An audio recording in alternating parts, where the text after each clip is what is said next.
Hello po mga kapatid, magandang araw po sa inyo at nandito na naman po ako para po ulit mag-share sa inyo ng salita ng ating Diyos. Dito pa rin mga kapatid sa Mateo. Pero last time ang aking shinare sa inyo ay ang Mateo chapter 13. Ano po, ngayon po ay 14. Nasa 14 na po tayo ang aking share sa inyo. Dito nga po sa Mateo chapter 14 verse 1 hanggang verse ano po ito 36 hanggang verse 36 po ang aking share sa inyo. So, gaya ng dati mga kapatid, magsisimula po tayo ng isang panalangin. Ano po? Sige po, samahan niyo po ako. Yes Lord, aming Diyos na makapangyarihan sa lahat, maraming salamat na naman sa araw na to dahil sa iyong mga salita na aming maririnig, mapapakinggan o God, mababasa ngayong araw na to. Salamat Lord dahil ikaw ang may kaloob nito, Father God. Lagi mo pong buksan ang aming mga puso't isipan upang lubusan naming maintindihan, maunawaan at maisapuso ang iyong mga salita o Diyos. Lagi mo po akong sasamahan, bibigyan ng lakas ng loob at talino, sipag o God upang magpatuloy na maghayag ng iyong mga salita at ng puro salita mo lamang Lord ang lumabas sa aking bibig. Salamat pong muli o God at inaangkin na namin ang katagumpayan ng aming gawain na naman ngayong araw na to o Diyos. Salamat Lord, salamat Jesus, salamat Holy Spirit. Muli at palagi ka namin pupurihin, sasambahin at dadakilain at iibigin o God sa tanging pangalan ng aming Panginoon Kristo. Lahat po tayo mga kapatid ay magsabi ng Amen and Amen. At ito po ang aking channel.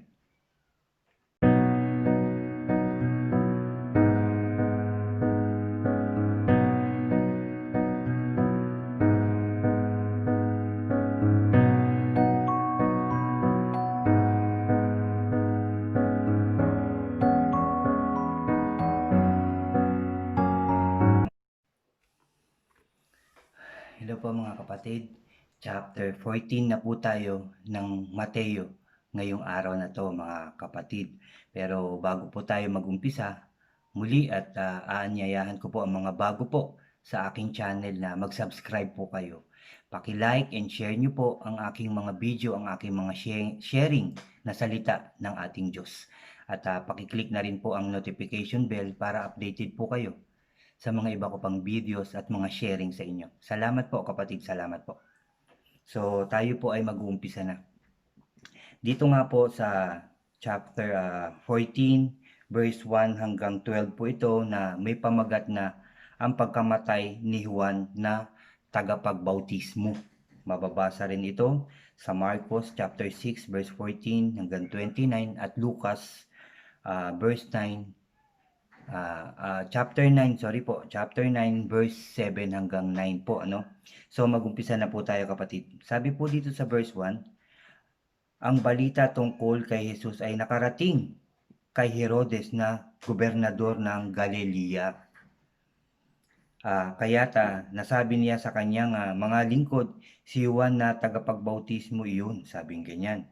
Siya ay muling nabuhay, kaya't nakagagawa ng mga himala, yun ang sabi ng Haring Herodes, si Herodes. Sabi po sa verse 3, itong si Herodes ang nagpahuli kay Juan. Ipinagapos niya ito at ipinabilanggo dahil kay Herodias na asawa ng kapatid niyang si Felipe. For sapagkat sinabi ni Juan kay Herodes, hindi matuwid na magsama kayo ng asawa ng iyong kapatid. Ibig ni Herodes na ipapatay si Juan, ngunit natakot siya sa mga Hudyo sapagkat kinilala nilang propeta si Juan na tagapagbautismo.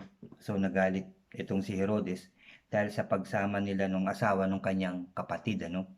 Sabi sa 6, verse 6 na po mga kapatid, nang sumapit ang kaarawan ni Herodes, sumayaw ang anak na babae ni Herodias sa harap ng mga panauhin.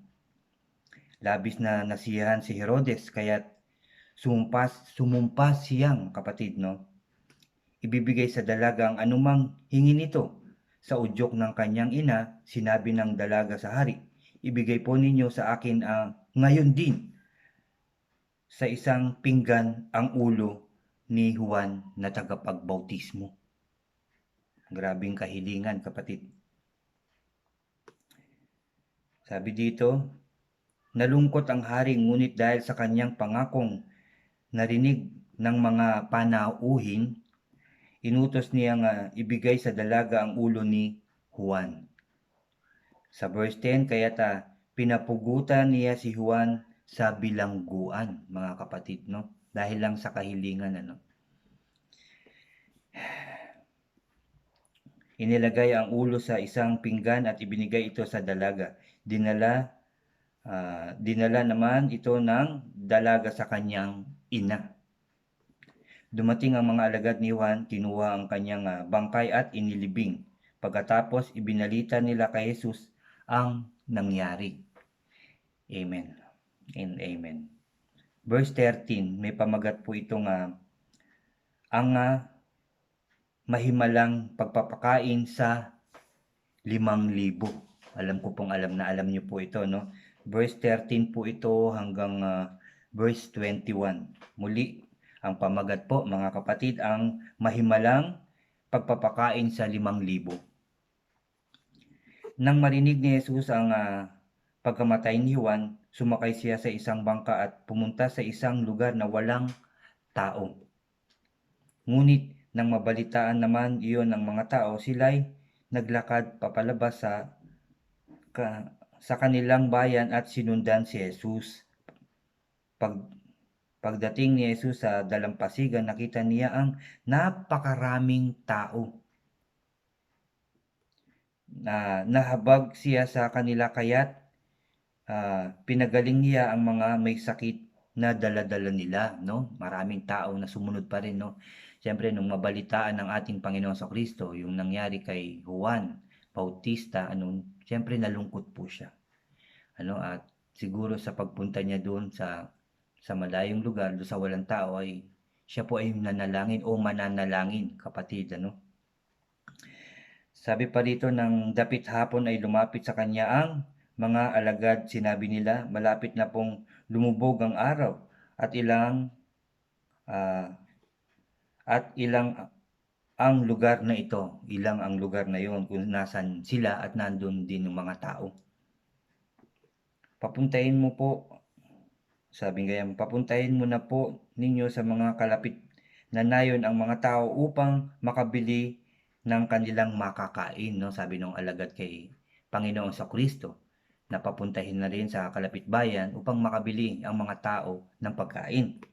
Hindi na sila kailangan umalis, kayo ang magpapakain sa kanila, sabi ng ating Panginoon sa Kristo. Sumagot sila, wala po tayong pagkain kundi 5 tinapay lamang at 2 isda. So, ulitin ko lang, sumagot sila, wala po tayong pagkain kundi 5 tinapay lamang at 2 isda. Yun lang ang dala nilang pagkain. Dalhin ninyo rito, sabi niya. Pinaupo niya sa damuhan ang mga tao, kinuha ang 5 tinapay at 2 isda. Tumingala siya sa langit at nagpasalamat sa Diyos. Pinaghati-hati niya ang mga tinapay at inutos sa mga alagad na ipamahagi iyon sa mga tao. Napakain at nabusog ang lahat. Nang ipunin ng mga alagad ang natirang pagkain, nakapuno pa sila ng 12 kaing ng tinapay. May 5,000 lalaki ang napakain bukod pa sa mga babae at mga bata. Amen and amen. At salamat sa ating Diyos. Mga kapatid, 5,000 na kalalakihan yung kanilang pinakain. Pwera pa yung mga alagad ng ating Panginoon sa Kristo. At pwera pa daw, sabi dito sa Biblia, pwera pa ang mga kababaihan at mga bata. 5 tinapay po at 2 isda ang kanilang pagkain. Ngunit tumingala lang at nagpasalamat ang ating Diyos, ang ating Panginoong Kristo, at napakain ang lahat ng tao. Amen. So, tayo rin po, mga kapatid, alam kong kayo rin nagpapasalamat sa tuwing kakain, nagpapasalamat sa pagkain, no? Sa tuwing magpapasalamat tayo sa pagkain na binigay ng ating Diyos, ano man yan, almusal man yan, tanghalian, merienda, hapunan o midnight snack man yan, kapatid, ipagpasalamat po natin yan at patuloy tayong bibiyayaan ng ating Diyos. Dadagdagan yan ng siksik liglig at umaapaw dahil palagi tayong nagtitiwala sa Kanya, nagpapasalamat, at sumasampalataya ng buong puso at kaluluwa. Kaya hindi niya tayo pababayaan oras-oras. Ano man ang ating hilingin at ano man ang ating kailangan, ibibigay niya, ipagkakaloob niya sa bawat isa. Amen and amen. Verse 22, mga kapatid. May pamagat po itong lumakad si Jesus sa ibabaw ng tubig. Mababasa ito verse 22 hanggang verse 33, mga kapatid. Tama po ba? Tama, hanggang verse 33. Sabi po dito, agad pinasakay ni Jesus sa bangka ang mga alagad at pinauna sa kabilang ibayo. Samantala, pinauwi naman niya ang mga tao. Matapos niyang paalisin ang mga tao, mag-isa siyang umakyat sa bundok upang manalangin. Amen.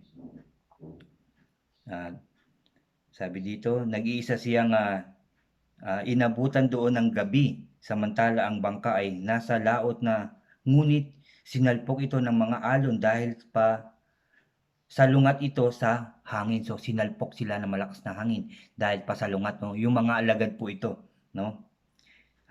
Kinalabutan sa takot ang mga alagad nang makita nilang may lumalakad sa ibabaw ng tubig, mga kapatid. Sabi nila, multo! Sabi nilang ganyan. Sigaw nila. Ngunit nagsalita agad si Jesus at sinabi sa kanila, huwag kayong matakot, ako ito. Amen. So, huwag po tayong matatakot dahil nandyan po ang ating Panginoong Kristo.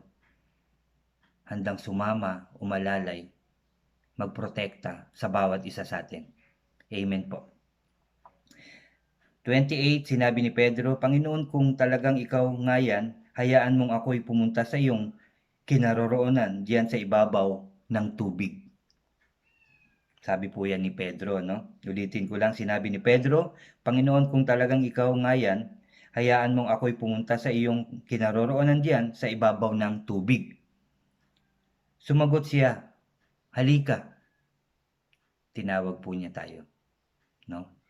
Lagi po niya tayong tinatawag kagaya kay Pedro. Halika, no? Lumapit tayo. Mula sa bangka at lumakad si Pedro sa ibabaw ng tubig, papunta kay Jesus. Ngunit nang mapansin niya na malakas ang hangin, siya ay natakot at nagsimulang lumubog, mga kapatid. Panginoon, sagipin ninyo ako, sigaw niya. Agad siyang inabot ni Jesus. Bakit ka nag-alinlangan? Bakit ka nag-alinlangan? Napakaliit ng iyong pananampalataya, sabi niya kay Pedro. Pagkasakay nila sa bangka, tumigil ang hangin at sinamba siya ng mga nasa bangka. Tunay nga pong kayo ang anak ng Diyos, sabi nila. Kung hindi pa nakitang naghimala, tumigil ang bagyo o ang hangin o ang salpok ng tubig, mga kapatid, kung hindi pa nakitang lumalakad sa tubig, hindi pa talaga maniniwala, no? Hindi pa talaga sasampalataya, hindi pa siya sasambahin. Kaya muli, kagaya rin ng sinabi ko noon dito sa Biblia, na tayo'y mapalad kahit hindi natin nakikita ang ating Diyos, ang ating Panginoong Kristo, pero tayo sumasampalataya, nagtitiwala sa Kanya. Kaya mapalad po tayo, no? Sabi nga po dito, di ba? Tinatawag niya si Pedro. Tayo din po ay kanyang tinatawag, kapatid. Lahat po tayo ay tinatawag ng ating Panginoong Kristo. Sa paglapit natin, dapat totoo yung paglapit natin sa Kanya. Huwag tayo mag-aalinlangan. Nakagaya kay Pedro, nandun na siya, tinawag siya ng Panginoon. Nung nandun na siya, nag-alinlangan siya, no? Kaya siya ay lumubog, no? Kaya sabi sa kanya ng Panginoon Kristo, bakit ka nag-alinlangan? Napakaliit ng iyong pananampalataya. Kaya sinasabihan po niya tayo, kapag tinawag niya tayo at lumapit na sa Kanya, Tayo po ay magtiwala na ng buong puso at kaluluwa, kapatid. Huwag ka na mag-alinlangan. Magtiwala ka sa ating Diyos. Walang imposible sa Kanya, alam mo po yan. Alam po natin lahat yan. Mabuting Diyos ang ating Diyos. Mapagmahal. At ang pagmamahal niya ay hindi nagbabago kahit kailan, kapatid. Tandaan niyo po yan. Mahal na mahal po tayo ng ating Diyos. Amen and amen. Napakaganda po, di ba? Verse 34, mga kapatid.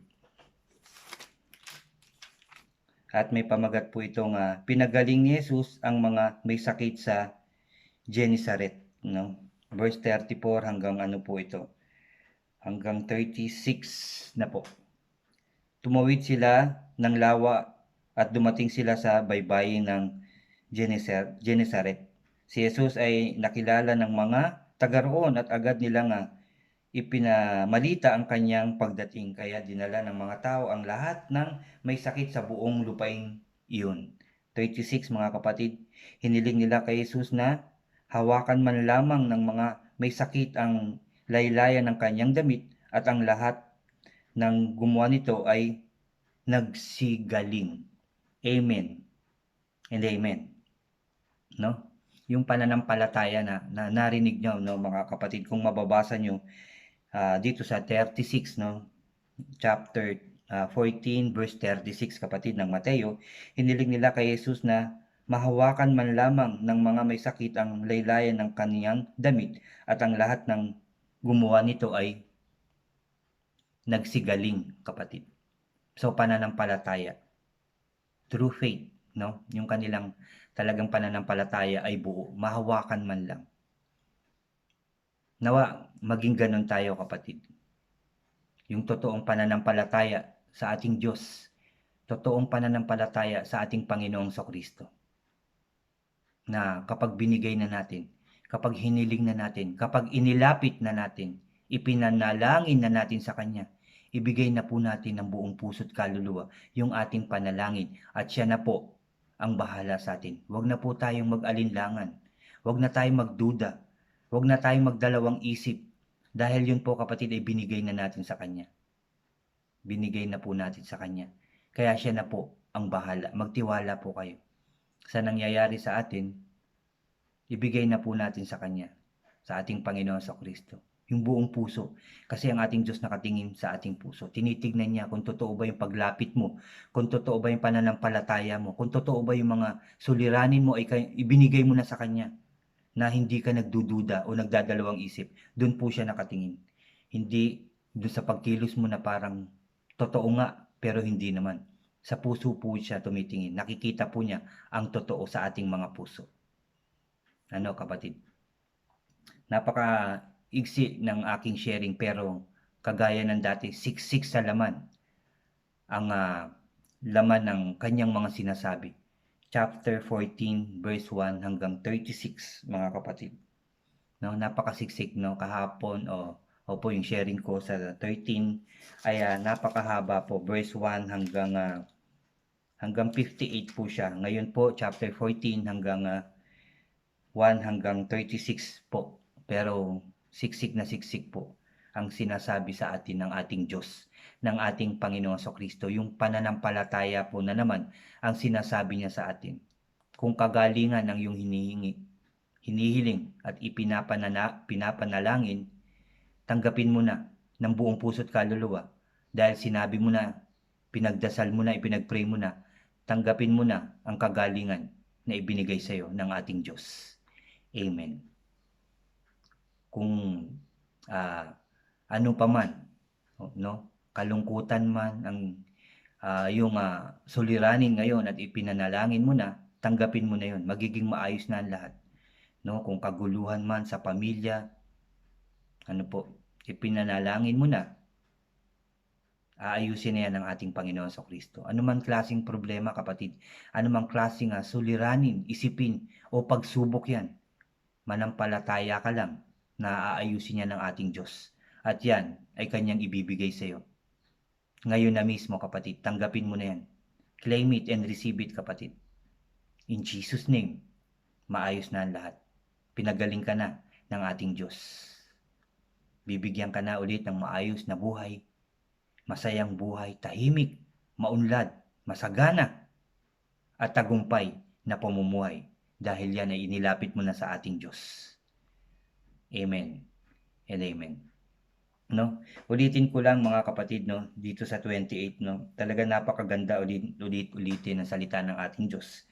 Sinabi ni Pedro, Panginoon, kung talagang ikaw nga yan, hayaan mong ako'y pumunta sa iyong kinaroroonan diyan sa ibabaw ng tubig. Mula sa bangka ay lumakad si Pedro sa ibabaw ng tubig, pumunta kay Jesus.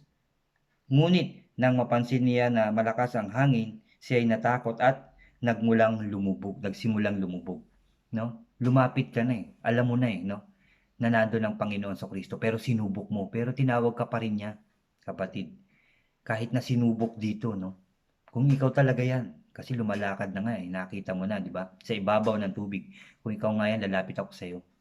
So tinawag si Pedro, kapatid, pero nag-alinlangan siya, tumingin siya kung saan-saan, hindi siya nag-focus, kapatid, lumubog tuloy siya.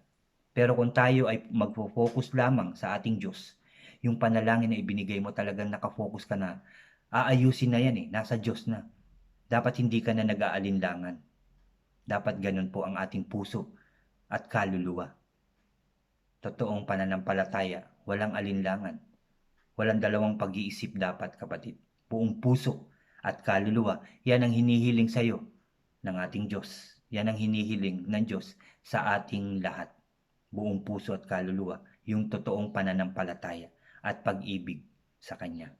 Amen. Agad siyang inabot ni Jesus, no, nang siya'y lumubog, di ba? Bakit ka nag-alinlangan? Napakaliit ng iyong pananampalataya, sinabi niya kay Pedro. Napakaliit ng iyong pananampalataya. Bakit ka nag-alinlangan? Sabi niya kay Pedro. Nawa hindi tayo maging ganun, no? Yung pagkakataon na yun, hindi tayo maging ganun kagaya kay Pedro, kapatid. Nawa, sa tuwing tayo makakapagbasa, makakarinig ng salita ng ating Diyos, mas lalong tumibay, kapatid, yung ating pananampalataya sa Kanya ng buong puso at kaluluwa. Ganun po dapat tayo, simula ngayon hanggang sa kahuli-hulihan ng ating hininga dito sa mundong ito. Maging totoo ang ating pananampalataya. Amen and amen. So mga kapatid, maraming salamat. Yan ang aking sharing ngayong araw na to, kapatid. At blessed na blessed po ako at alam kong blessed na blessed din kayo na naman sa salita ng ating Diyos na Kanyang sinabi para sa atin. Nawa sa puso't isipan natin yan. Itatak sa kailaliman ng ating mga puso. Totoong pananampalataya, kapatid, ang kahilingan sa iyo. Ang kahilingan sa atin ng ating Diyos. Totoong pananampalataya sa bawat isa. Tandaan nyo, kapatid, sa puso po siya tumitingin. Hindi sa iyong kayamanan, no? Hindi sa iyong katalinuhan. Hindi kung anong marami ka ngayong bagay, no? Kundi yung puso mong malinis. At totoo sa ating Diyos ang Kanyang tinitingnan sa iyo. Yun po, kapatid. Yung totoong pagmamahal, pagpapakumbaba, at pagpapatawad ang Kanyang tinitingnan sa iyo. Amen and amen. Kapatid, tayo po ay lalapit ulit. Hilingin natin yan sa ating Diyos na bigyan niya tayo ng totoong pananampalataya. Yung buong buo, no? Yung talaga nagliligablab sa apoy, yung ating pananampalataya, yung ating pag-ibig sa ating Diyos, sa ating Panginoong Jesucristo, at sa Holy Spirit, oh God. Salamat, kapatid. Tayo po ay magsiyoko. Hallelujah, Lord. Hallelujah, Jesus. Hallelujah, Holy Spirit. Aming Diyos na makapangyarihan sa lahat, maraming salamat po sa iyong salita na aming napakinggan, sa aking nabasa na naman ngayong umaga. Salamat, Lord. Salamat, Jesus. Salamat, Holy Spirit.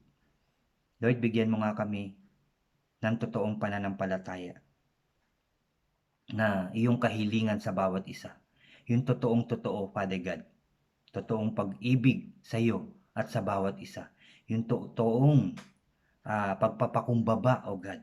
Yung totoong pagpapatawad sa lahat ng nagkakasala sa amin. Lord, ibigay mo po sa amin, ipagkaloob mo po yun at itatak sa aming mga puso upang kami maging karapat-dapat na lumapit sa iyo, upang kami lahat ay karapat-dapat na tumawag sa iyo na Ama, upang kami karapat-dapat na tanggapin na kapatid ng aming Panginoong Hesukristo. Bigyan mo po kami ng tamang puso at isipan. Yan po ang ibigay mo sa bawat isa sa amin. Hindi lang sa mga kapatid ko na nandito ngayon, nakikinig o God, kundi sa lahat ng tao sa buong mundo, sa buong daigdig, Father God. Bigyan mo ng totoong pag-ibig sa bawat isa, nang maging maayos ang aming mundo, ang bawat bansa, nang puro kagandahan lamang ang gawin namin, nang hindi kami makapag-isip ng masama sa kapwa, na hindi kami makapag-isip ng makasakit sa aming kapwa, O Diyos. Bigyan mo kami ng tamang puso't isipan, tamang pag-ibig sa bawat isa, O God. Malinis na puso, O Diyos. Yan po ang ibigay mo po sa bawat isa sa amin, lalong-lalo na po sa akin, O Diyos. Nawa maging mabuting tao po ako. Una sa inyo at sa aking mga mahal sa buhay, sa aking mga kapatid sa pananampalataya, kaibigan, kapitbahay, at sa lahat ng tao. Kahit na sa mga taong nagsasalita ng hindi maganda sa akin, O God, nag-iisip, nawa maging mabuting tao po ako sa kanila. Hindi lang ako, kundi lahat ng tao. Maging mabuting tao kami sa isa't isa, magmahalan, na kahit may mga nakakasakit sa amin, nakakagawa ng kasalanan, naway patawarin namin sila, kami magpakumbaba, at ibigin namin ng kagaya ng pag-ibig namin sa aming sarili. Dahil yan, Lord, ang iyong kagustuhan. Yan po ang hinihiling mo sa bawat isa sa amin. Nawa ganun din ang aming mga presidente, ang kanilang mga kasamahan sa pamahalaan.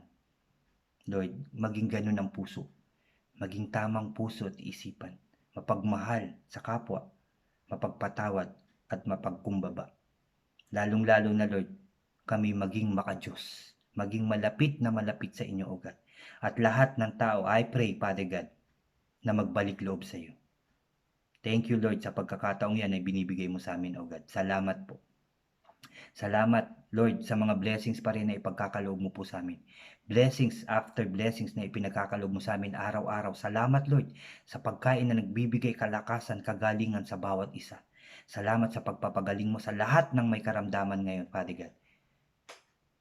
I speak blessings at healing, Father God, sa lahat ng tao. Kagalingan, blessings, pagkain na ipagkakaloob mo sa amin. Salamat, Lord, dahil ibibigay mo yan sa amin lahat, sa mga oras na to, Father God. Salamat at kami magtatagumpay na mas maayos, mas masaya, mas masigla, mas masagana at mas tagumpay na pamumuhay. Ipagkakaloob mo yan sa amin. In Jesus' name, O God, in Jesus' name, in Jesus' name. Thank you, Lord, dahil kami maayos na. Salamat, Lord. Salamat, Jesus. Salamat, Holy Spirit. Lord, muli at palagi ka namin pupurihin at sasambahin, dadakilain at iibigin, O Diyos, sa tanging pangalan na aming Panginoon Kristo, na aming tagapagligtas. Lahat po tayo, mga kapatid, ay magsabi ng Amen and Amen and Amen. Salamat po muli, mga kapatid. Salamat po muli sa inyo. At lagi kayo nandyan, nakikinig ng salita ng ating Diyos. Salamat sa inyo. At God bless po sa inyo. Ulitin ko lang, mga kapatid, mag-subscribe po kayo, i-like nyo po and share ang aking video, ang aking sharing, at yung notification bell, pakiclick na rin po para updated po kayo. Salamat po muli, mga kapatid. Mabuhay po tayong lahat. Mabuhay ang Pilipinas. Mabuhay ang buong mundo. God bless everyone. Jesus loves us all. Jesus loves you, kapatid. Amen.